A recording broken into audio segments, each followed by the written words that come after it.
को तोड़ने वाला कोई सुकरात, उस सुकरात को कोई विश्वान करा दे, आइंस्टीन की तरह निंदा की जाए या और की तरह पागल घोषित कर दिया जाए। लेकिन मीरा ने विष के प्याले की चिंता न की थी, सुकरात ने हेमलाक भयंकर विष के प्याले की चिंता न की थी। मेवाड़ का राणा अगर घास की रोटियों से डर गया होता तो मुगल वंश का अंग बनकर आज अरब में इस्लाम के गीत गा रहा होता।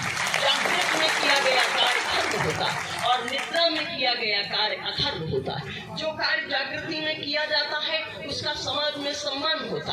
रामचरितमानस में हनुमंतलाल अशोक वाटिका में प्रविष्ट होते हैं और अशोक वाटिका के सौंदर्य को विध्वंसित करते हैं। इस कार्य को उत्पिंडता के नाम से भी संबोधित किया जा सकता था, लेकिन भगवान श्री राम ने कहा, हनुमान आज तुमने जो अशोक वाटिका के सौंदर्य का विध्वंस किया है, मैं इसको उत्पिंडता के नाम से नहीं, मैं इसको परोपकार के नाम से संबोधित करता हूँ। क्योंकि जो कार्य धर्म के संरक्षण के लिए किया जाता है, जो कार्य अपनी संस्कृति के संरक्षण के लिए किया जाता है, वो समाज में उत्पिंडता ही क्यों न हो, समाज इसका आदर करता है, इसका सम्मान करता है। भारत की धरती को संस्कारों की धरती कहा जाता है, संयम की धरती कहा जाता है, धर्म की धरती कहा जाता है, आचरण की धरती कहा जाता है, चरित्र की धरती कहा जाता है। किसी भी समाज का विकास तभी हो सकता है जब वो संयम से युक्त हो, जब वो धर्म से युक्त हो, जब वो चरित्रवान हो, जब वो आचारहीन हो, जब वो आचारवान हो,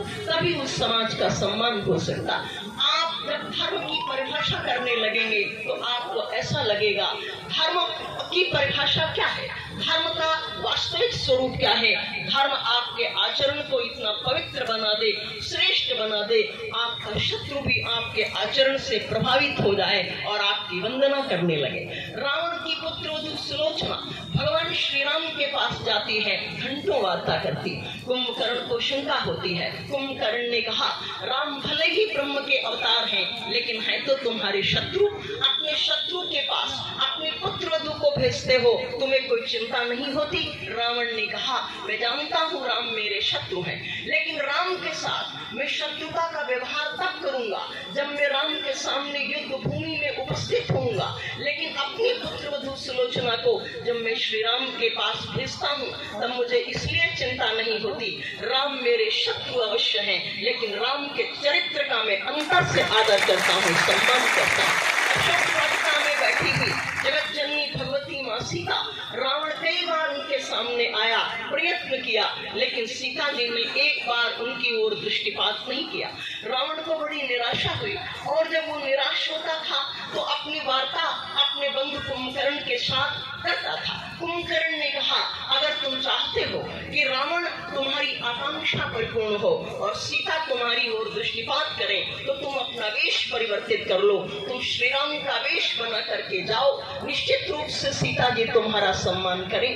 रावण ने कहा, मैंने कई बार ऐसा प्रयास किया है, लेकिन विडंबना तो यह है जब जब मैं श्री राम का वेश धारण करता हूँ तब तब संसार की प्रत्येक स्त्री के भीतर मुझे माता का दर्शन होता है, मेरे भीतर की वासना क्षीण हो जाती।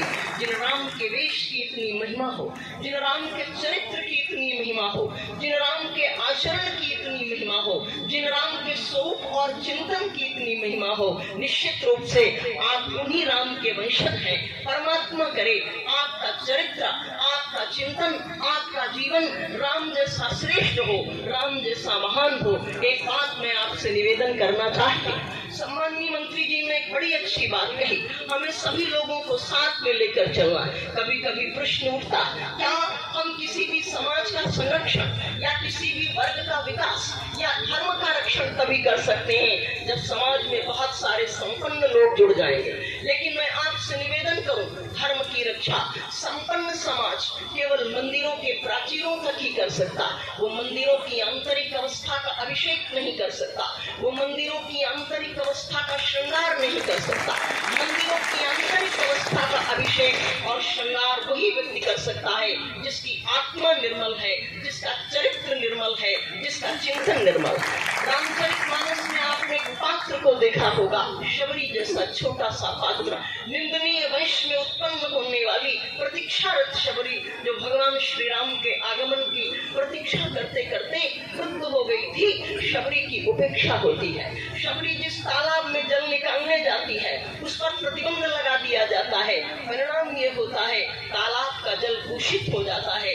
जब दूषित जल की समस्या भगवान श्री राम के सामने रखी गई तो शबरी ने कहा कि आप इस बात को श्री राम के सामने क्यों रखते हैं, लेकिन फिर भी लोगों ने रखा। तो श्री राम ने कहा कि इस तालाब का जल तभी पवित्र हो सकता है जब शबरी के चरणों का चरणामृत इसमें मिलाया जाएगा तो ये जल पवित्र हो जाएगा।